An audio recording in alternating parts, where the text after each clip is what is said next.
जमशेदजी टाटा 3 मार्च 1839 19 मई 1904 भारत के महान उद्योगपति तथा विश्व प्रसिद्ध औद्योगिक घराने टाटा समूह के संस्थापक थे।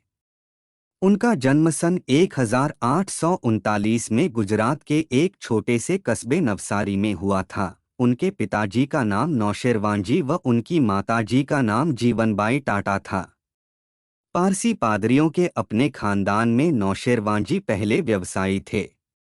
भाग्य उन्हें बंबई ले आया, जहां उन्होंने व्यवसाय धंधे में कदम रखा।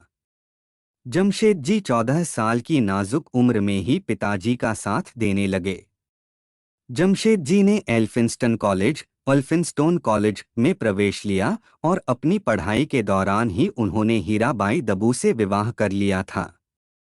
वे 1858 में स्नातक हुए और अपने पिता के व्यवसाय से पूरी तरह जुड़ गए।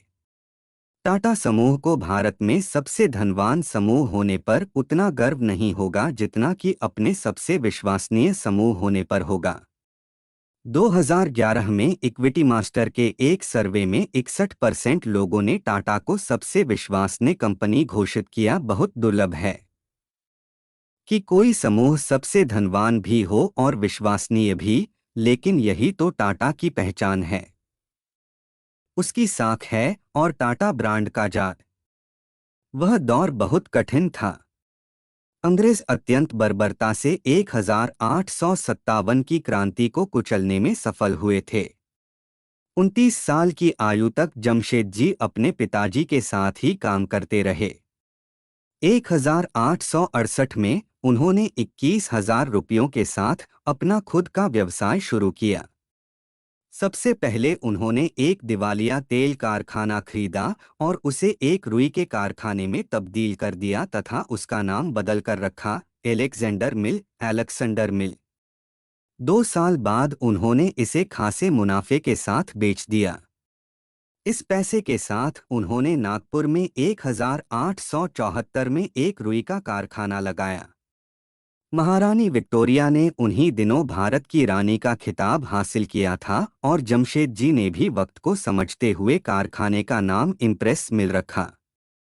1869 तक टाटा परिवार को छोटा व्यापारी समझा जाता था। इसे मुंबई व्यवसाय जगत में पीछे की बेंच पर बैठने वाला माना जाता था। जमशेदजी ने इस भ्रम को तोड़ते हुए एम्प्रेस मिल बनाई, जो उनकी पहली बड़ी औद्योगिक कंपनी थी। जब जमशेदजी ने नागपुर में कॉटन मिल बनाने की घोषणा के उस वक्त मुंबई को टेक्सटाइल नगरी कहा जाता था।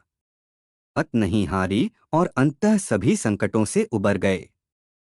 उनके जीवन के 4 लक्ष्य थे: एक लोहा और इस्पात कंपनी स्थापित करना, एक विश्व स्तरीय शिक्षण संस्थान, एक अनूठा होटल और एक जलविद्युत संयंत्र।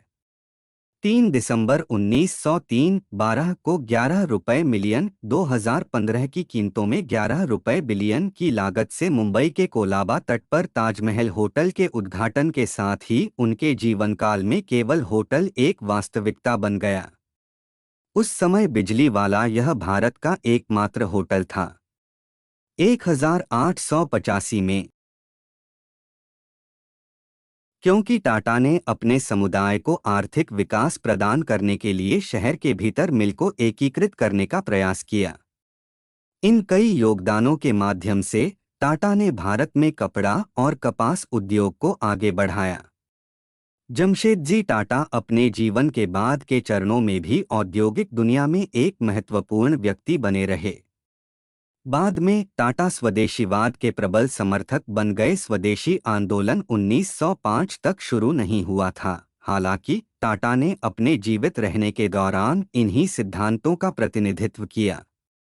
स्वदेशी ब्रिटिश भारत में एक राजनीतिक आंदोलन था जिसने घरेलू सामानों के उत्पादन और आयातित सामानों के बहिष्कार को प्रोत्साहित किया। इसके सिद्धांतों से पूरी तरह प्रभावित होकर टाटा ने बंबई में निर्मित अपनी नई सूती मिल का नाम स्वदेशी मिल रखा। इस नई मिल का मूल विचार महीन कपड़े का उत्पादन करना था, जैसे मैनचेस्टर से आने वाले प्रकार। मैनचेस्टर नरम कपड़े के उत्पादन के लिए प्रसिद्ध था और भारत में उत्पादित मोटा माल अब जनता द्वारा पसंद नहीं किया जाता था। स्वदेशी आंदोलन 1905 तक शुरू नहीं हुआ था।